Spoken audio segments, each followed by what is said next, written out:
Hey everyone, Sindhu here. So I wanted to take a few minutes today to unpack the idea that inclusion goes beyond asking our diverse employees to dance, but really includes asking them to help choreograph that dance. Before I did that, I wanted to take a quick moment to give a shout out to Verna Myers, who is a celebrated diversity consultant, because she came up with the original quote that states, "Diversity is being invited to the party and inclusion is being asked to dance." And without her original quote, I wouldn't have anything to add to it. So shout out to you, Verna. Okay, so let's look at this idea and the importance of asking our diverse employees to help choreograph the organizational success or the dance. In order to do that, I wanted to turn to Maslow's hierarchy of needs, which is a theory that's rooted in psychology. And this theory states that there are 5 basic human needs that we all have that need to be met in order for us to, one, feel content and to reach our highest potential. Now, a sense of belongingness is the 3rd need in Maslow's pyramid. And the idea is that we have the need to feel included, to feel loved and liked, and to feel like we belong. So it's really important for us to feel a sense of belongingness in order for us to feel satisfied and committed to an organization. So if you invite me to your party, and I don't really know that many people at that party, more than likely I'm going to come to be polite. And when I get to that party and I realize that it's top 40 music being exclusively played, and the only thing to drink outside of water is Bud Light and beer, and I've tried really hard to talk to people and connect, but I'm just really not vibing the crowd. You could say I'm kind of feeling out of place.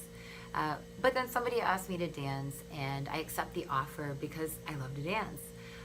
But I'm probably just going to dance for 1 or maybe 2 songs and then leave the dance floor. Because again, I'm not really feeling that comfortable, and I don't love top 40 music. And you know what? I'm most likely going to leave early from that party.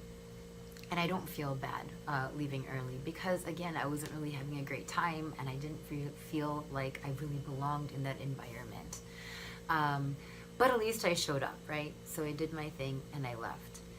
So because I wasn't really feeling a strong sense of belongingness, I left. And this is exactly what happens in the workplace to talented employees of diverse backgrounds when they find themselves feeling out of place or undervalued. When their voices are not being heard or valued, even though they're saying the same exact thing as the person who's sitting in the cubicle next to them, but somehow they're not getting credit for those ideas.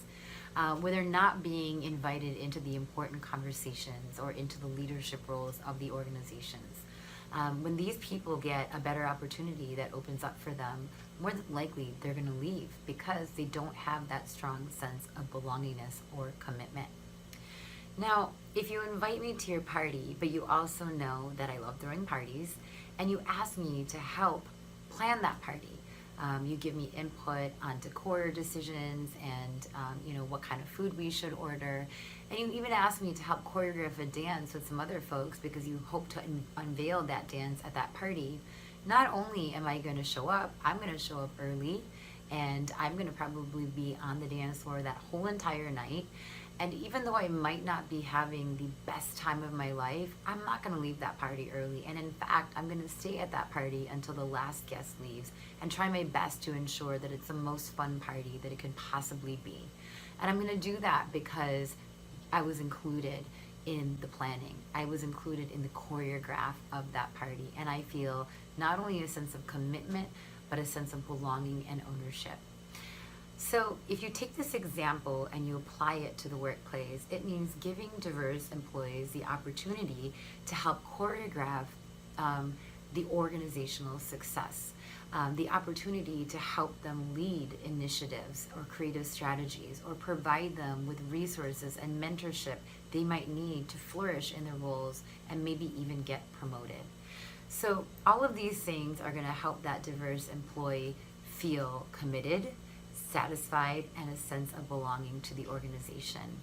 And when the opportunity to leave to go to another place exists, they're more likely going to stay within your organization because they have that sense of commitment. Now, I'm not just speaking to you from research, I'm talking to you from a personal experience. Being a young woman of color in higher education, I've been in higher ed now for 15 years. You could say I've had my fair share of not feeling welcomed or included, and even some explicit discrimination. And I'm really lucky that I found a college to work at that not only welcomes me and makes me feel included, but values and recognizes my voice and my contributions. And even though I have an over 3 hour commute daily that makes my life a little hectic, I'm not going anywhere because I feel at home here. And this is just a personal narrative of what working in an inclusive environment can do for a diverse employee. So thank you for listening, and if you have any questions, let me know. For more information, visit shaktitraining.com. Thank you.